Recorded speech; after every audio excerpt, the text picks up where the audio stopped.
es la disfunción, el envejecimiento y lo que está pasando hoy con nuestras células, traía una pequeña introducción donde eh, recordarnos que un organismo va a manifestar el envejecimiento cuando decrece su vitalidad y cuando proporcionalmente aumenta su vulnerabilidad.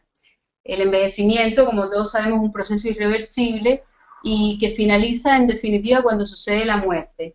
Ahora, desde el punto de vista biológico no existen organismos viejos, como yo le escribo ahí, ni envejecidos, ya que esta terminología tiene un significativo estático y nosotros en definitiva vamos viendo la vida como una película, ¿ve? Va pasando día tras día y se va filmando, va como un filme. Es importante poder separar estas dos cosas, lo que es longevidad y expectativa de vida. Recordar que la longevidad es el lapso máximo que puede vivir una especie, por tanto es relativamente constante. Nosotros, por ejemplo, los humanos estamos predeterminados para vivir 120 años y hay postulaciones de hasta 140 años. Y la expectativa es un cálculo estadístico que va a ser, estadístico que va a hacer cada país en dependencia del tiempo que pueda vivir una persona en cuanto a su entorno social. Esas son las estadísticas que se hace uno como país. Aquí una pequeña tabla de expectativa de vida desde los años 1955 hasta el 2005. Como ustedes ven, la expectativa de vida va cambiando en los distintos países. Partió con una expectativa de 30 a 32 años, como es el caso de Etiopía, y que hoy ya va con una expectativa de 45 años, que es como el país que más bajo tiene la expectativa de vida. Bueno, teniendo en cuenta que en el caso de Wanda partió con una expectativa de 40 y en el 95 llegó a tener una expectativa de vida de hasta 22 años. Todo esto va a estar influenciado por enfermedades, por infecciones fundamentalmente, y yendo ya a lo que es las teorías que van a estar involucradas en el envejecimiento, se describe el estrés replicativo, que es la acumulación de errores en la replicación del ADN, es decir, cada vez que se duplica nuestro ADN, se van acumulando errores genéticos, la muerte celular, que es lo que antiguamente se llamaba el reloj biológico, que es por el resultado del acortamiento de los telómeros, que después vamos a abundar un poco más de esto, y el daño oxidativo como resultado, uno, de las sustancias de glicoxidación, que son los AGE, y las mutaciones en el ADN mitocondrial, que es el ADN que se daña fundamentalmente cuando se describe el estrés oxidativo. Ahora, ¿por qué envejecemos? Esta es la clásica pregunta que tenemos que contestarnos desde el punto de vista médico. Las células cuentan con relojes biológicos para indicar el número total de replicaciones. En la medida que envejecemos estamos acumulando estos tejidos desechos que habíamos hablado y que probablemente ocurra una acumulación de errores en el ADN. Es en el fondo el resumen de lo anterior.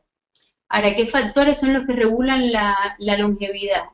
Nosotros, ¿cuánto vamos a vivir? Va a estar determinado por factores genéticos y también en un pequeño porcentaje, en un mayor porcentaje, un 65%, por factores ambientales.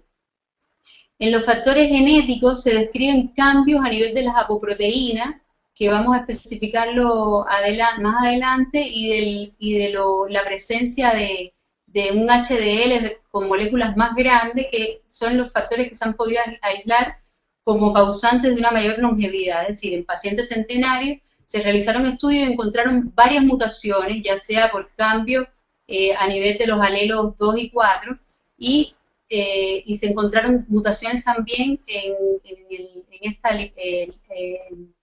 estas moléculas de colesterol bueno, como se conoce comúnmente, y que fueron los que determinaron que el paciente iba a vivir más años. En el caso de lo ambiental, el aumento de las calorías fue una de las cosas que dedujo y que pronunció un mayor o una aceleración en el envejecimiento, y hay un link totalmente estrecho del aumento de las calorías con la obesidad, ya que esa es la primera causa que se describe en la obesidad, aumento de las calorías como una disminución del gasto calórico, y que los pacientes que sufrían menor estrés oxidativo son pacientes que tienen un retardamiento en el envejecimiento, por tanto tienen mayor longevidad. Y hay una proteína que es la P66, que cuando no está presente, estos pacientes, estos individuos tenían mayor resistencia al daño oxidativo. En los factores genéticos, como les decía, en los alelos de la apoproteína E, específicamente el 2, regulan la velocidad del envejecimiento. Por ejemplo, estos centenarios, estas personas con mayores de 100 años, presentan mayor frecuencia de este alelo, y a nivel de la apoproteína E también, el alelo 4 se asoció a arteriosclerosis, a depósitos de amiloide, que son los que están relacionados con la enfermedad de Alzheimer, y por tanto ellos tenían una menor expectativa de vida. También en los polimorfismos en general de esta apoproteína habían variaciones del colesterol sérico en ancianos, y la presencia de las partículas de colesterol unido al HDL más grande se asociaba también a mayor longevidad. En los factores ambientales que se describen está, como le había dicho, el 65% en la alimentación y el estrés oxidativo. En el caso de los mecanismos que participan en el envejecimiento, se decreta así el estrés oxidativo con su presencia de radicales libres o con su aumento de radicales libres, que hoy en la actualidad es un tema bastante debatible porque está el estrés oxidativo con aumento de radicales libres y el estrés oxidativo por aumento de la actividad antioxidante, que es como el estrés antioxidativo. El acortamiento de los telómeros y la acumulación de los productos de desecho como glicoxidación. ¿Qué es el estrés oxidativo? El estrés oxidativo no es más que el desbalance entre la actividad antioxidante y oxidativa, siendo un desbalance para cualquiera de los dos lados, es decir, un desbalance sostenido por más de 7 días, ya nosotros podemos decir este paciente está en estrés oxidativo, ya sea porque aumentaron los antioxidantes o porque disminuyeron los antioxidantes. ¿Quiénes son las defensas antioxidantes? Están los de tipo enzimático, que son los que nosotros producimos, la superóxido dismutasa, la catalasa, el glutatión transferasa, el glutatión peroxidasa, el glutatión producido, y están los que no son enzimas, que está el grupo de las vitaminas, volviendo acá, por ejemplo, los hidrosolubles, donde está el ácido úrico, el ácido ascórbico, el glutatión, las proteínas plasmáticas, los liposolubles, donde se describe la vitamina E, la vitamina A, los carotenoides, el ácido lipoico, la tiorredoxina, y las proteínas quelantes, donde está la transferrina, transportadora del fierro, la ferritina, la lactoferrina, ceruloplasmina y la albúmina. Quiere decir que en este grupo de antioxidantes están las enzimas propiamente tal, que van decreciendo a lo largo de la vida, y están los otros no enzimáticos que describí ahí. En el grupo de los oxidantes, los más importantes, está el anión superóxido, que es el radical libre más oxidante de todos, el hidroxilo, el peroxinitrito y el hipocloroso. ¿Cómo nosotros podemos, es decir, cómo podemos aumentar estos radicales libres o sustancias reactivas del oxígeno? A través de la alimentación, por la presencia de los metales pesados, radiaciones ionizantes, los xenobióticos, el smog, alcoholes, algunos tipos de drogas. Están también los antioxidantes de tipo exógeno que podemos nosotros incorporar a través de la alimentación, como es el caso de los tocoferoles, el ácido ascórbico, los carotenoides, flavonoides y polifenoles. Ellos, en definitiva, van a ser, junto con el sistema enzimático de la superóxido, la peroxidasa, la catalasa y los no enzimáticos, donde está el ácido úrico, ellos van a atacar de manera conjunta a los radicales libres, como lo expresa ahí la lámina. Ahora, antes de continuar, importante la definición de recordarnos qué cosa es la mitocondria, recordar que ese es nuestro pulmón celular, que es un organelo que su función es la función fundamental, a pesar de formar parte del crecimiento de la célula, o la función fundamental es la formación de ATP, es decir, de la energía celular. Solo las células eucariotas cuentan con este sistema, y es el único organelo junto con los cloroplastos que está en las células vegetales, que presenta un sistema genético propio, y que mutaciones en la mitocondria pueden producir múltiples enfermedades, donde se describe desde el envejecimiento hasta la obesidad, como otras enfermedades tipo Parkinson, tipo Alzheimer, y todas las enfermedades metabólicas que tienen hoy presencia de daño mitocondrial. ¿Cómo nosotros oxidamos, en definitiva, una mitocondria? Es decir, cómo ocurre la oxidación del ADN. Nosotros podemos, este estrés oxidativo puede llegar a nuestro cuerpo y afectar las proteínas del organismo, los lípidos, los carbohidratos y el ADN. ¿Cómo ocurre esto? Es decir, nosotros sabemos bioquímicamente con la presencia de la 8-oxideshidroxiguanosina, la presencia en orina, sabemos que efectivamente hay un daño oxidativo y que este daño es a nivel del ADN. Existen otras sustancias, por ejemplo, la presencia de grupos carbonilos, que sabemos que se están oxidando las proteínas, o los hidroperóxidos totales, que sabemos que hay oxidación a nivel de las grasas. Ahora, fundamentalmente, cuando ocurren las oxidaciones a nivel del ADN, sí estamos hablando de una aceleración del envejecimiento, y sin embargo, cuando ocurre a nivel de las proteínas, de los lípidos, podemos estar hablando de una diabetes, podemos estar hablando de una obesidad o un exceso de grasa corporal.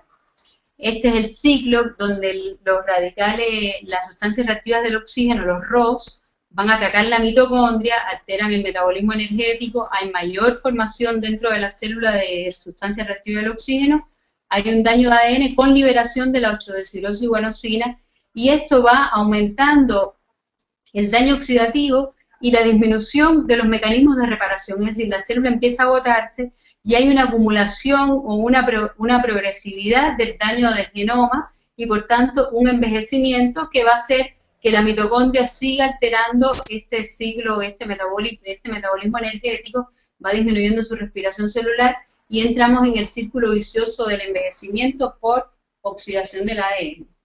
Ahora, las teorías nuevamente más recientes acerca del envejecimiento, donde más se describe lo de los telómeros, recordando que los telómeros son aquellos taponcitos que están en los extremos del cromosoma y están, que son en definitiva, están compuestos por la secuencia repetitiva de un ADN y que ellos normalmente no se replican. Cada vez que hay una división celular, ellos no se van a replicar y su función es cuidar, es proteger al cromosoma de todos estos procesos de recombinación y de degradación.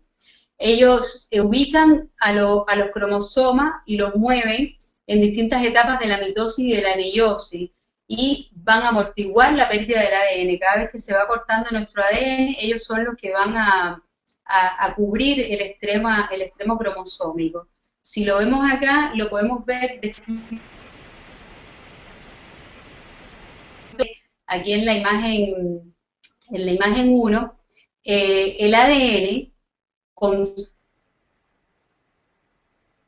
todas sus bases nitrogenadas, sus 4 bases nitrogenadas, se va a combinar base por base. ¿Ve? Ocurren esas uniones adenina, guanosina que conocemos de genética, y por la acción de esta ADN polimerasa va a hacer que ocurra esto. Ve, aquí es donde se empieza a enrollar nuestro ADN, y al final de las 2 hebras, cuando llegamos acá, la cadena no puede ser copiada y por tanto los cromosomas se deben acortar.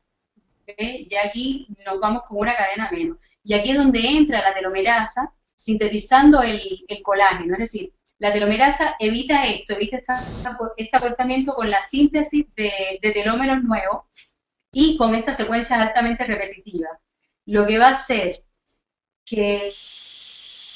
que va a haber un cuidado en los extremos frágiles del ADN, provocando, es decir, por la acción de esta telomerasa, y esta secuencia de ADN en los telómeros va a traer proteínas que van a formar una capa protectora en donde se describen las CIR, que más adelante vamos a hablar un poquito de ellas, y forman esta capa protectora en los extremos frágiles de la hebra del ADN, que en definitiva lo que va a hacer es que nos va a proteger del acortamiento. Por eso es que todas las terapias que van a inducir o que van a provocar un aumento de las sirtuinas, que son estas proteínas que protegen el borde telomérico, el borde del ADN, están promovidas o están propuestas como terapias anti-age o anti-envejecimiento.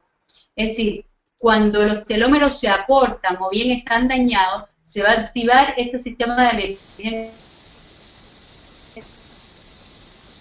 irreversible del ADN y el ciclo se detiene y la célula entra en la fase de envejecimiento. Aquí en esta diapo se ven los cambios en el largo de los telómeros en células mononucleadas en función a la edad. Por ejemplo, aquí vemos cómo el largo de los telómeros va a estar influenciado, aquí estos azulitos que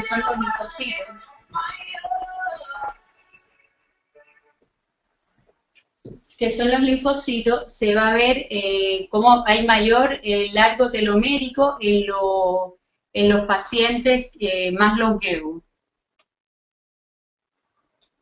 Acumulación de los productos de glicoxidación, que era otro de los mecanismos aplicados en la longevidad. Se generan, es decir, ¿qué son los productos de glicoxidación? Son aquellas sustancias que se van a liberar cuando hay mezcla de moléculas como azúcares con proteínas o con grasa. Va a haber una alteración en la estructura que hace que se altere la función. Y esta unión va a ocurrir fundamentalmente en los almacenamientos prolongados y en la forma de cocción. Por ejemplo, cuando colocamos una carne directamente al fuego en la parrilla, o cuando estamos consumiendo algún alimento rico en caramelizado. A medida que va aumentando la edad, estos procesos fisiológicos van a provocar una acumulación de las lesiones debido a que hay mayor oxidación por los radicales libres y van a caramelizarse por efecto de esta acción que es la glicoxidación. Si alguien no entiende algo me puede preguntar, no sé si las preguntas las van a dejar para el final. No, si gustas de una vez. Nos comenta Carmen Romero que hablas un poquito rápido, que si es posible que hables un poquito más lento para que te pueda entender. Y ya. Tenemos un mano levantada. Y específicamente, claro, por eso quería que me fueran diciendo lo que... Sí, claro.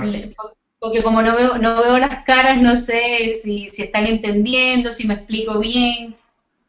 Sí, no, bueno, es el momento para que nos digan todos los que están conectados en la sala si vamos bien, vamos rápido o nos regresamos.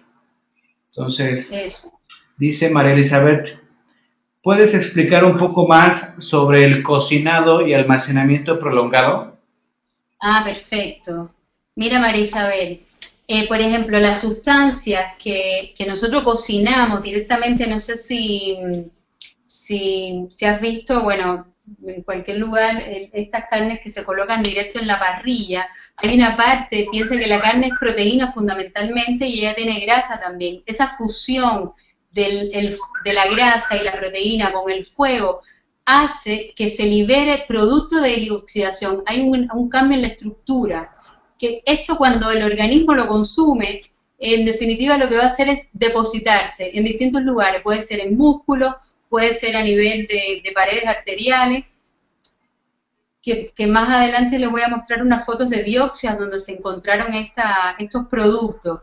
Y estos son los productos que están relacionados a las enfermedades renales, insuficiencias renales y al envejecimiento acelerado, personas que son jóvenes y que en definitiva manifiestan ya enfermedades de la vejez que no tenían genéticamente predeterminadas, teniendo en cuenta de que la genética es un porcentaje bastante pequeño del envejecimiento, es decir, nosotros podemos modular el ritmo con el que estamos envejeciendo, ya que el 65% viene de la alimentación y del ambiente, que son cosas que nosotros podríamos trabajar. Ahora, el almacenamiento, por ejemplo, el manjar, ver todas las cosas caramelizadas, cuando vemos estos jamones acaramelados, todos estos manjares, ellos son ricos en sustancias de glicoxidación. Ahora, a lo mejor esta imagen nos puede ayudar un poquito más. Si vamos, a ver, no la tengo acá. Que bueno, que en el fondo es, nosotros la glicoxidación está, por ejemplo, hay una primera parte que es la glicación, donde las reacciones de azúcares, que son que es la unión de un azúcar con una proteína. Y está la de oxidación, donde se forma ya productos de glicoxidación avanzada, que se pueden ver ahí, ver los puentes de proteína mediados por estos AGEs, que son ya el producto definitivo. ¿Me explico? Ok. María Por Elizabeth. ejemplo, Ajá, sí. ajá, dime. No, sí, continúa. Por ejemplo, esto es una biopsia donde se encuentra 4-hidroxinonenal, que son esos punticos que tú ves ahí. Esos punticos me están hablando de que en el músculo están metidas esas partículas y fueron partículas que el individuo los incorporó a través de los alimentos.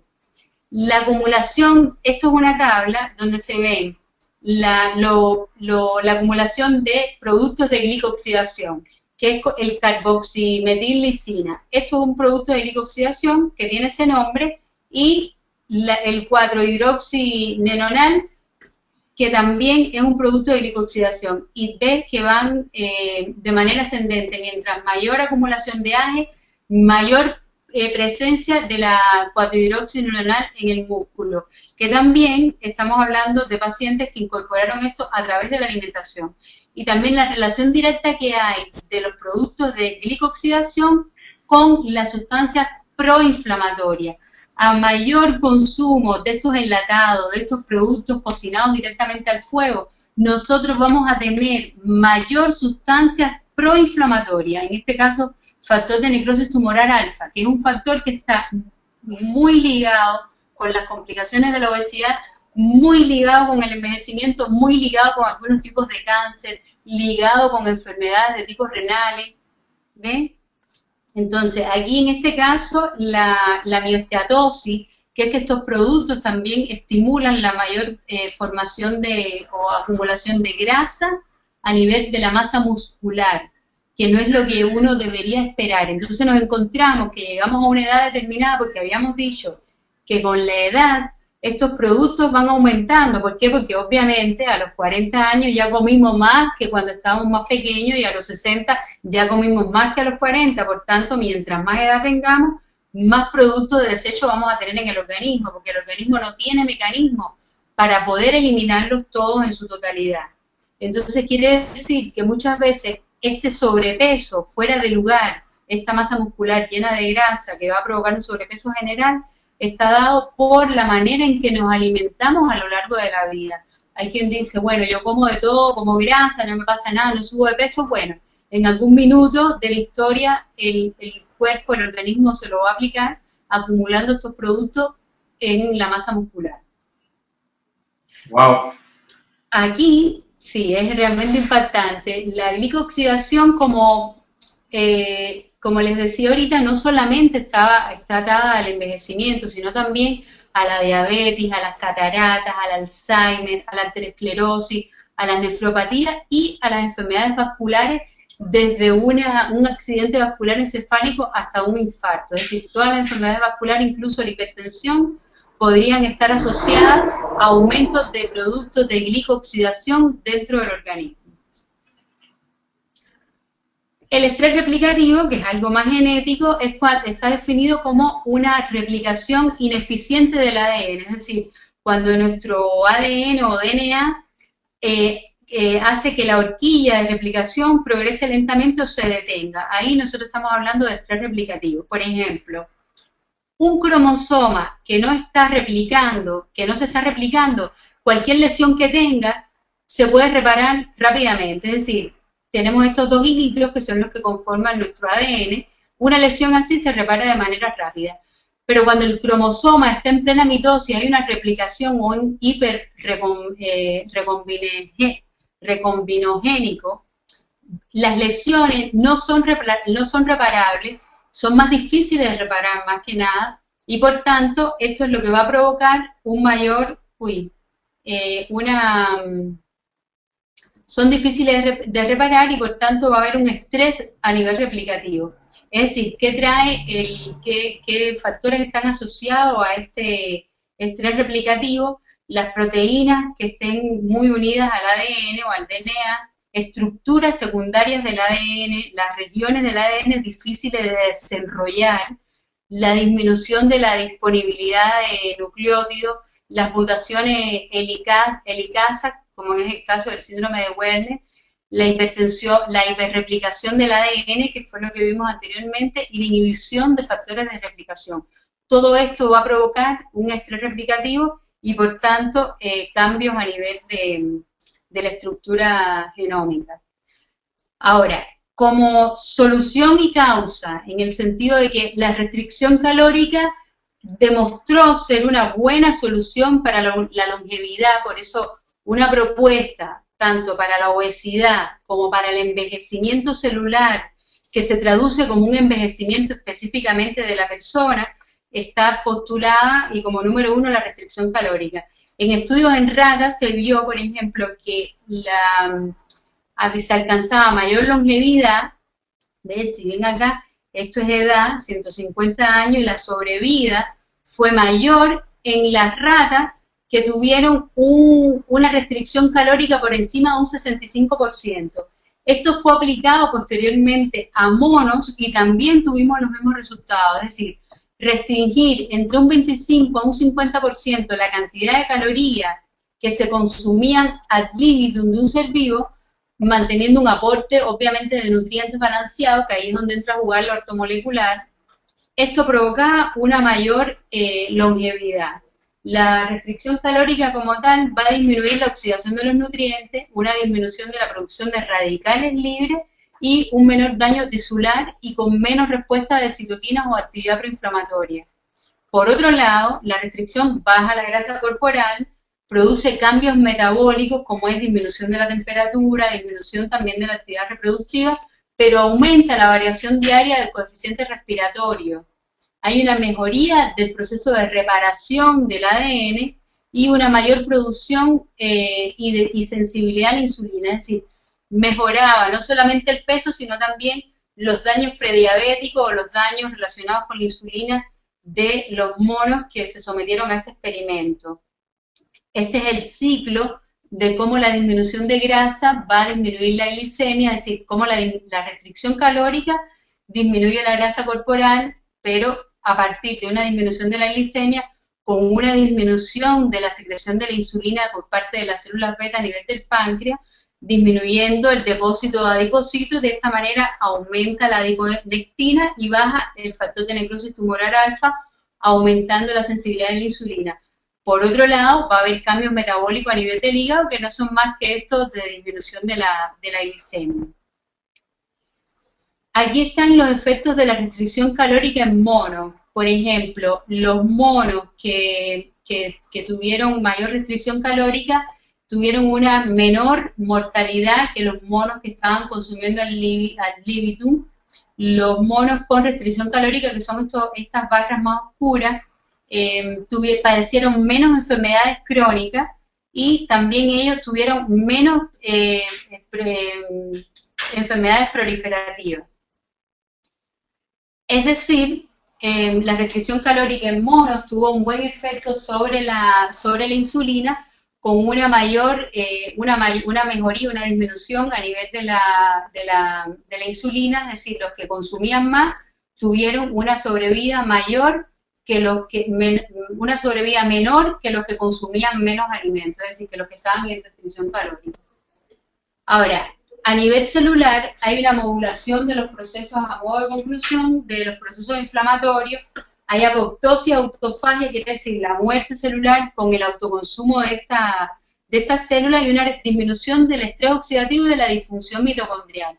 En estas fotos de acá, si ven el A y el B, este es el mono que comió ad libitum, que estamos hablando de dos monos que tienen la misma edad, y sin embargo, el que comía de todo, ven que ya tiene la curvatura a nivel de su columna, sufrió procesos de osteoartritis, caída del cabello, y sin embargo aquí ven este mono hasta la mirada, es mucho más potente que el otro mono, el pelaje está íntegro, estamos hablando de dos monos con la misma edad, uno con restricción calórica y el otro mono con una alimentación ad libitum y mucho mayor deterioro y menor calidad de vida que el mono que estuvo bajo restricción, lo cual demuestra de que la restricción calórica es la herramienta más importante para lograr una mayor longevidad, porque a través de ella también podemos lograr un menor estrés oxidativo.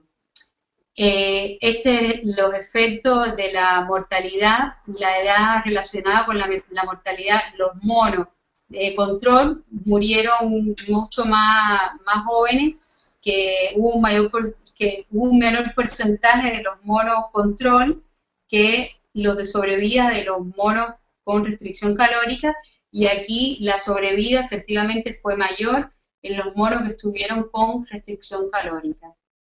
Esta es la revista Science del 2009.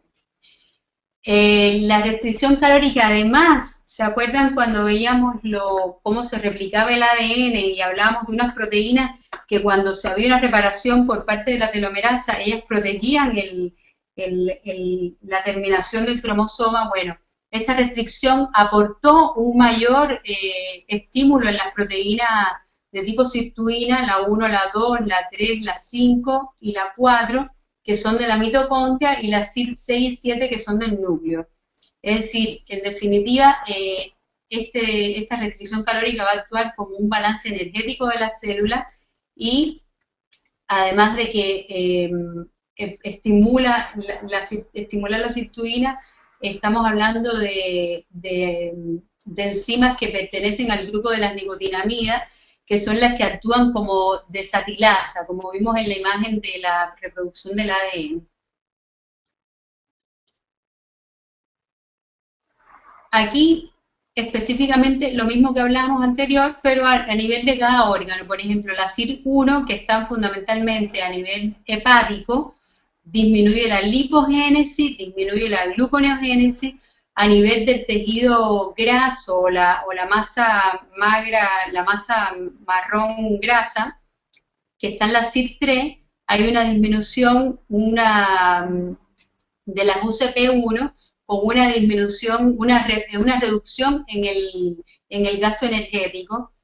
En la CYP1 presente en el tejido adiposo blanco va a disminuir la grasa que está estocada, la grasa almacenada, y va a aumentar la movilización de ácidos grasos y aumenta la adiponectina, que esto a su vez va a mejorar la actividad de la insulina junto con lo que está pasando en el páncreas. En el fondo, nosotros con la restricción calórica estamos teniendo un aumento de la sirtuina, que son las proteínas que protegen la reparación del ADN y protegen los telómeros. Volviendo al estrés oxidativo, sabemos que cuando en el proceso de respiración celular, en el proceso de fosforilación oxidativa, nosotros normalmente estamos liberando radicales libres. Por eso es que cuando hablamos de estrés oxidativo es la pérdida de ese balance, porque el estrés oxidativo nos da y nos quita la vida. Nosotros necesitamos un poco de estrés, ¿para qué? Para poder mantener este ciclo respiratorio celular. Pero ¿qué pasa? Que en la restricción calórica, las personas que consumen menos alimentos van a tener un retardo del envejecimiento porque van a tener menor liberación de esta sustancia reactiva del oxígeno, no así los que no están en restricción calórica, como se ve acá. Es decir, constantemente nosotros estamos entrando en un proceso de envejecimiento, que esto puede ser acelerado si comemos en cantidades exageradas o consumimos más de las calorías que nos corresponden por día, o podemos comer incluso las mismas calorías por día, pero estarlas incorporando a partir de esta sustancia que habíamos hablado, o a partir de azúcares, a partir de grasa, y obviamente también vamos a tener un envejecimiento acelerado por mayor producción de radicales libres. Esto fue un estudio que nosotros presentamos el año pasado en un congreso en California, donde pacientes que se sometieron a restricción calórica tuvieron una disminución de factores como presión arterial, a nivel de la insulina y de la glucosa, y bueno, de manera significativa en los triglicéridos, y tuvieron un menor estrés oxidativo todos aquellos que se sometieron a restricción calórica. Otra de las causas que podrían provocar el aumento del estrés oxidativo se describe en los metales pesados, y queríamos hablar un poco de la fuente de exposición, pero antes de llegar allá, quería, si tienen alguna pregunta, Isaac. Si tienen alguna duda, pueden levantar su manita y les abrimos el audio. Vamos a darles unos 30 segundos, doctora, para que nos den sus preguntas.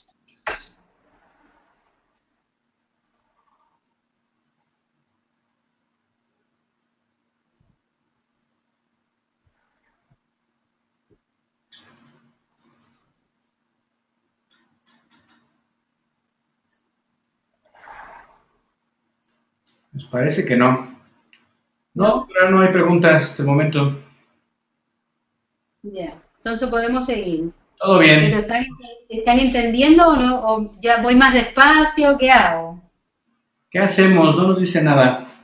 Pues yo opino que podemos ir un poco más despacio e igual bajar un poco el nivel del lenguaje para que todos los demás podamos entender también los que no somos doctores. ¿Va? Ya, Bueno, ya. pues continuamos.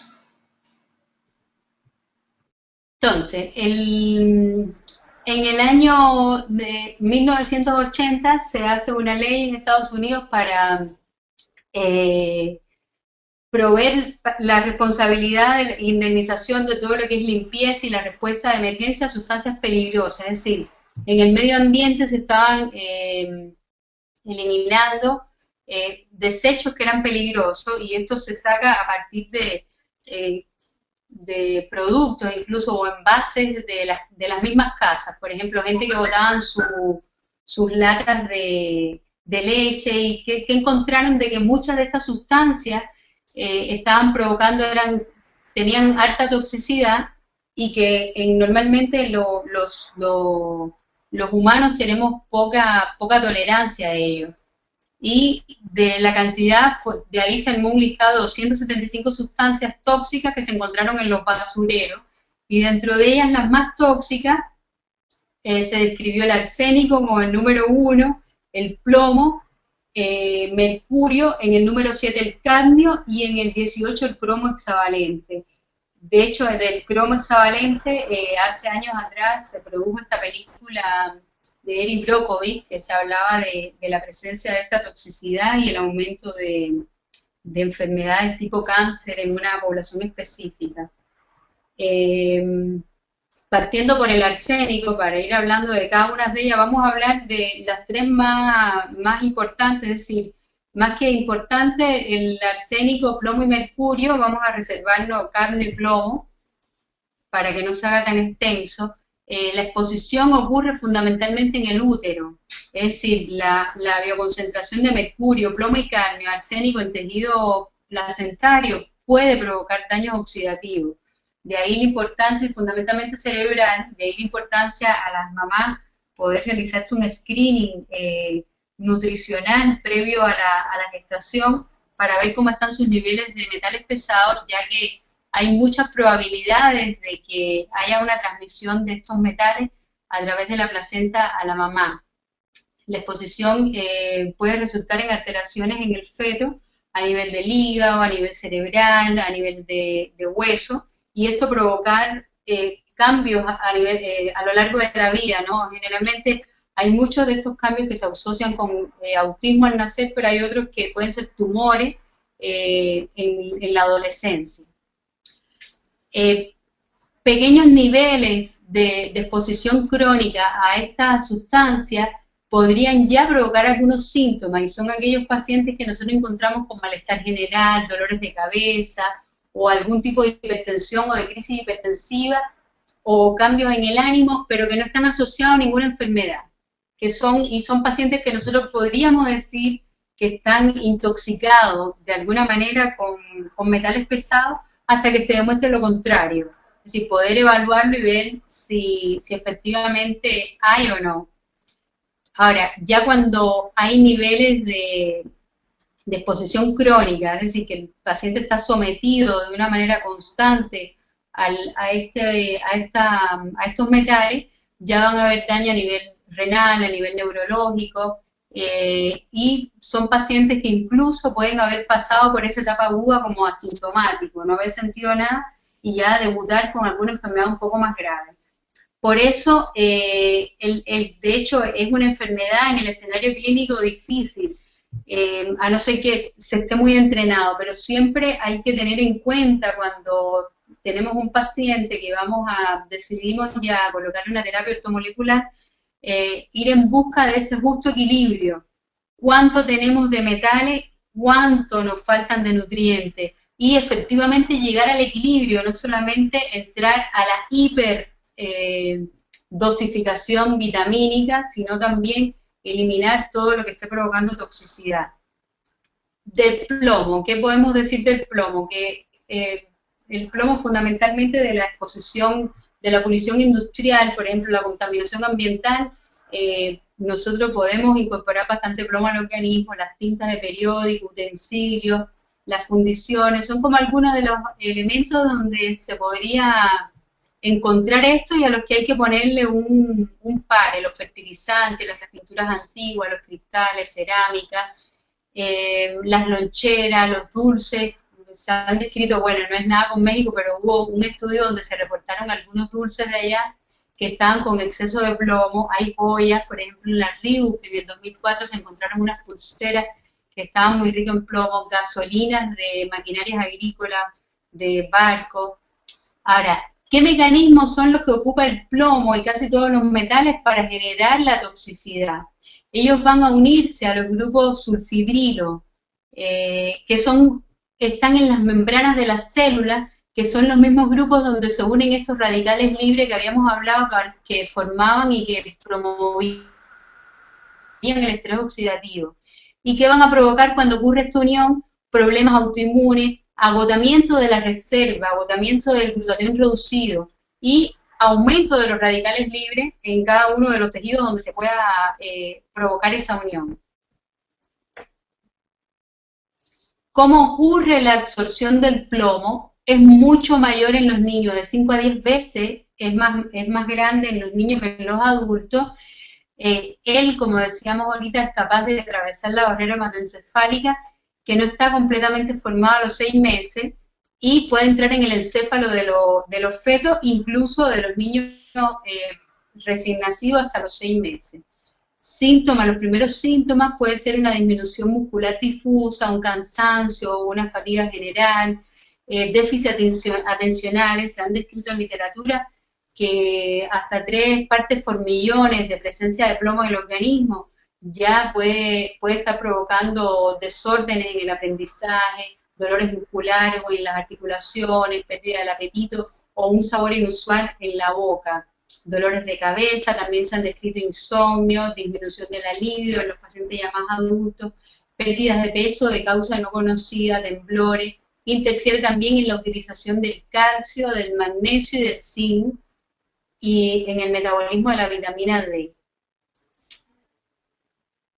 El almacenamiento ocurre de un 40 a un 70% en los huesos y las embarazadas tienen un pase de 10 a 88% de plomo que viene desde los huesos, y esta movilización hace que un 80% del plomo se pueda encontrar en el cordón umbilical. Por eso lo delicado del plomo durante el embarazo. En los niños se va a almacenar fundamentalmente en el hueso cortical y trabecular, que son los huesitos que nosotros nos medimos en la densitometría. Cuando pedimos una densitometría nos fijamos más en los huesos trabeculares, que son cadera y columna lumbar. Ahí es donde ellos fundamentalmente lo van a albergar hasta un 70%.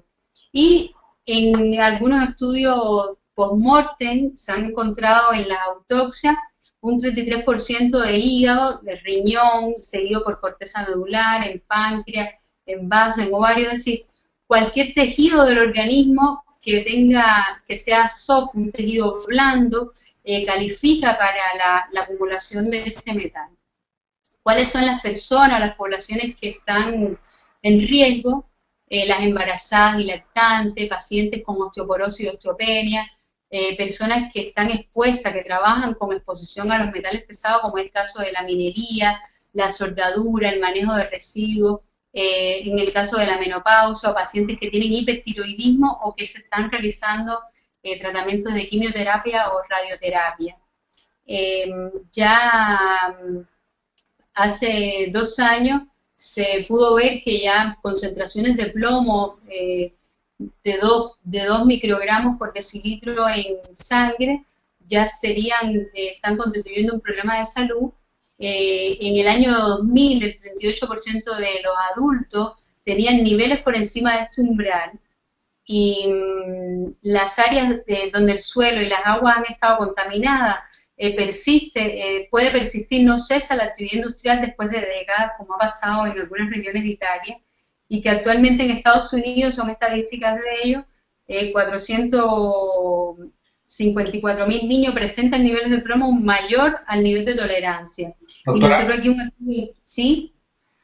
hay una pregunta de Alberto Gutiérrez, nos dice, ¿con qué prueba detecta los metales pesados? Ahora vamos para allá. Okay. Los metales pesados, podríamos adelantarnos si quieren. Pues, por ejemplo, en el caso del plomo se hace a través de elementos en sangre, es decir, directamente en sangre, eritrocitario, porque tú tienes, por ejemplo, a partir de las porfirinas llegar a este diagnóstico, pero tú puedes hacerlo de manera directa, buscando la presencia de todos estos elementos en sangre. Pero, ¿qué pasa? Que cuando nosotros hablamos de metales pesados, existe una gama de ellos, y ya vimos que hay 5 que son fundamentales, que son los que más toxicidad están provocando hoy y más enfermedades están provocando en nuestros pacientes. Entonces tú tienes un screening básico, que es el de cabello, donde puedes ver la mayoría de estos elementos. Puedes ver hasta 90 elementos entre metales pesados y nutrientes y vitaminas y minerales. Vas a hacer la medida de esto, pero el pelo no es un buen decidor, por ejemplo, para el plomo. Entonces, en este caso, si te da algún ruido el pelo o el paciente tiene síntomas, habría que buscarlo en sangre.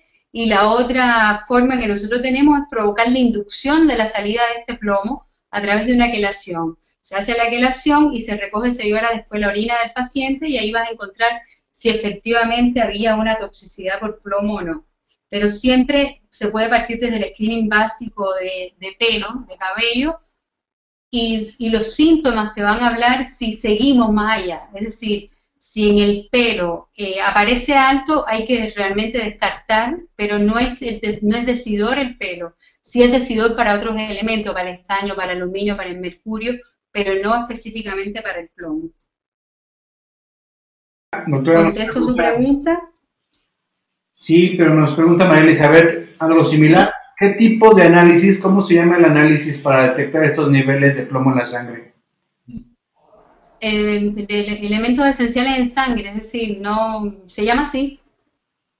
Por ejemplo, si uno escribe al laboratorio IMEP, uno coloca elementos esenciales en sangre y te va a dar todos los metales y todos los nutrientes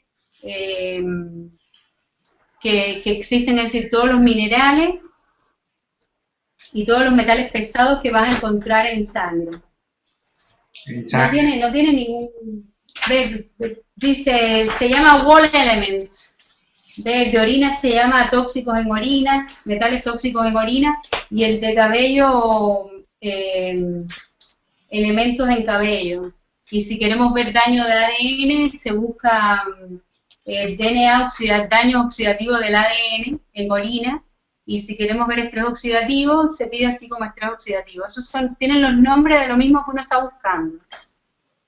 Ok, y nos pregunta, ¿qué costo tiene, dice Alberto Gutiérrez, qué costo tiene en dólares el examen de pelo y dónde lo realizan en Chile? ¿Usted sabe si lo hay en México? En México sé que hay un ISP de masa, que es el ideal para medir metales pesados. Tendría que averiguar qué instituto lo hace. Estados Unidos sí tiene bastante laboratorio que lo realiza. Aquí en Chile se realiza en el laboratorio IMEP y el costo es de $100. $100, ok. $100 y da, a ver, si voy a adelantar un poquito para que veas cómo es el informe. Esto es un mineralograma de cabello, por ejemplo, en el laboratorio Dr. Data de Estados Unidos. ¿Ve? En la primera parte donde dice elementos tóxicos, ¿ve? Se llama mineralograma, no tiene otro nombre. En la primera parte están todos los elementos tóxicos, si alcanzan a ver ahí aluminio, antimonio, arsénico, berilio, bismuto, cadmio, plomo, mercurio, platino, y ves, en este caso del paciente, por ejemplo, este paciente acude por debilidad, por ganancia de peso, independientemente de las dietas que hacía, no lograba perder peso, estaba con pesadillas, se sentía como distímico, sin llegar a tener una depresión. Y si te das cuenta acá, todos los metales están como dentro del percentil de tolerancia, y el único que se escapa es el estaño, que el estaño médicamente, clínicamente está relacionado con el envejecimiento acelerado en piel, más bien con arruga y con presbicia. No tenía ninguna otra asociación, pero los síntomas sugerían que el paciente podría estar intoxicado, porque además tenía unas lesiones en piel, que podría estar intoxicado con mercurio. Como tenía además antecedentes de tener una dieta rica en pescado y pescados grandes, que son los que más se asocian con el mercurio, se les realizó una orina post-quelación y ahí encontramos la presencia de mercurio. Ve que es importante la clínica, porque ahí, y ves el mercurio, si ves, está entre límites normales, está en 0,42 cuando la tolerancia está 1,1. Ahora, ¿qué es lo interesante en este paciente? Que esto es un paciente que califica bien para la terapia ortomolecular, que tiene déficit de todos estos nutrientes. Todo lo que pasa de la línea amarilla para acá son sustancias que están disminuidas en el organismo. Porque, y esta, a diferencia, porque uno diría, bueno, este calcio que bueno, está en 5.400, nosotros no esperamos encontrar calcio en pelo. Cuando encontramos calcio en pelo es porque el paciente está perdiendo calcio, y cuando encontramos estas sustancias, por ejemplo, azufre, estroncio en pelo, es porque está perdiendo. Y cuando no encontramos todas estas sustancias, porque hay déficit. Entonces, en base a esto, es ideal porque ahí queda como la fórmula a la medida. Wow, muy, muy interesante ese estudio. Ojalá lo tengamos aquí en México para ser más precisos. Yo voy a averiguar qué laboratorio, pero sí, en México yo sé que lo están haciendo. Perfecto. Bueno, ya hay preguntas. ¿Ya no hay más preguntas? No. Ya. Entonces, pasando al...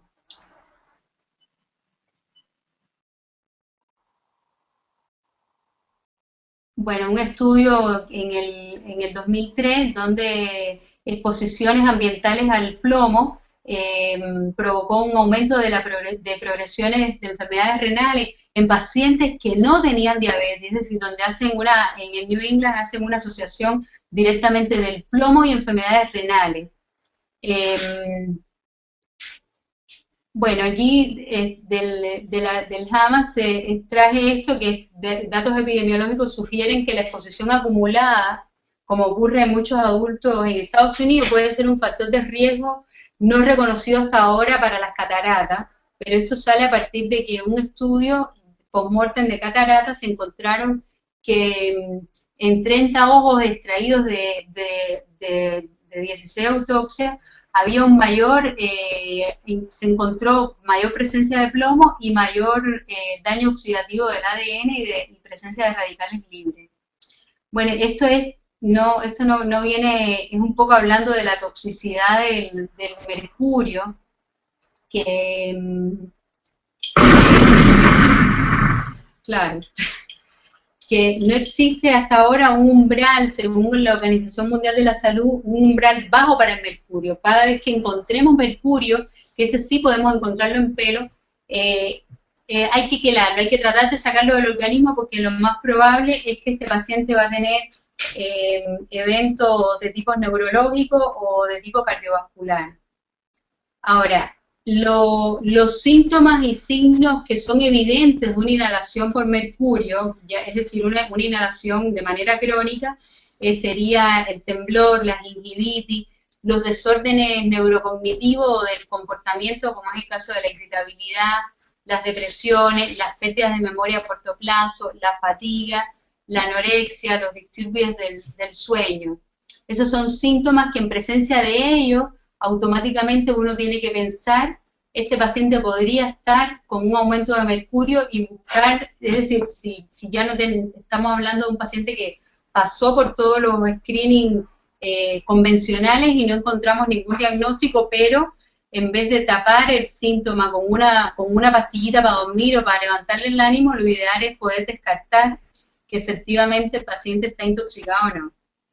Existen distintos tipos de mercurio, como es el metil, mercurio, etil, alquil y fenilmercurio, que generalmente están en la ingesta a través de los pescados y las inyecciones, como es el caso del metilmercurio y el etilmercurio también. Es decir, el metil de los pescados y el etil de las inyecciones.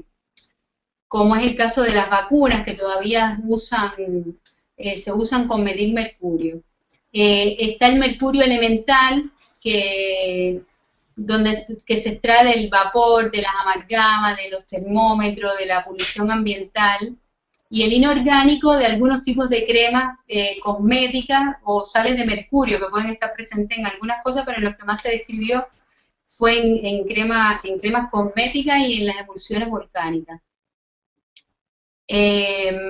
Bueno, hay una ingesta diaria que se recomienda, más que se recomienda, es decir, que hasta ese nivel no estamos hablando de toxicidad, se habla de 3.8 hasta 21 microgramos para el caso de las amalgamas, pero ya sabemos que no existe, es decir, la Organización Mundial de la Salud establece como la incorporación de mercurio teniendo en cuenta de que tenemos sistemas que van a tratar de sacar o van a tratar de detoxificar el organismo de forma natural.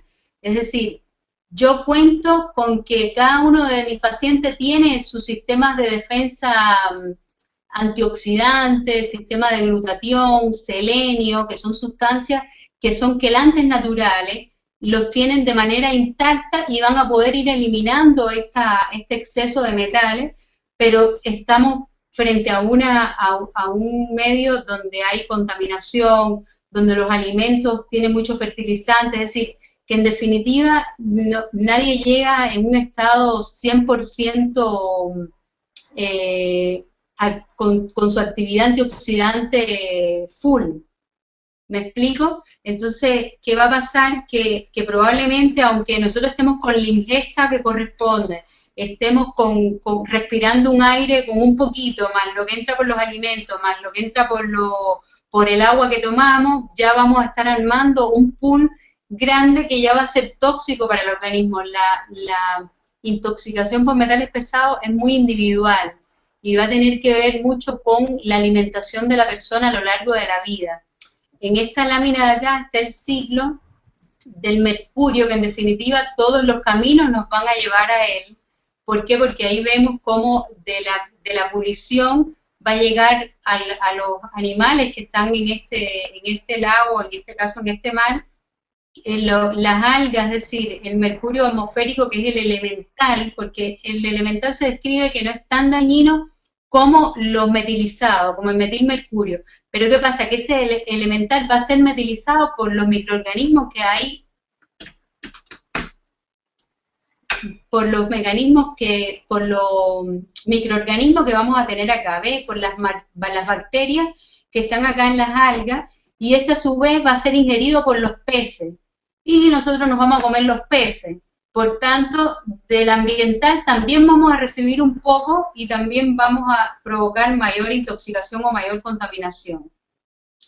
El mercurio orgánico, donde se describe el etilmercurio, se ocupa para hacer timerosal, que está todavía presente, por lo menos aquí en Chile todavía se usa en algunas vacunas, y está asociado efectivamente a la toxicidad por mercurio.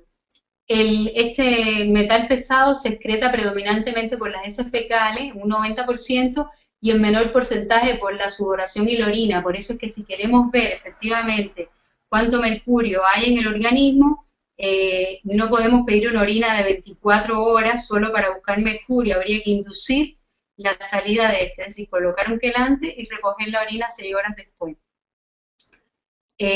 Otro medio el intestino tiene una reabsorción bastante amplia, por eso es que el mercurio que incorporemos a través de los alimentos va a tener una repercusión sobre el daño en el organismo, porque un 70% va a tener reabsorción enterohepática, un 5% se va a eliminar a través de la leche materna, y el bebé recién nacido puede ser de un 30 hasta un 200% más que el nivel de la madre, producto de que él atraviesa la placenta y el feto no tiene la capacidad de poder excretar, es decir, él durante el embarazo no defeca ni orina, por tanto lo deja almacenado en él y siempre el mercurio busca los tejidos más soft, siendo el cerebro uno de los tejidos de preferencia para él.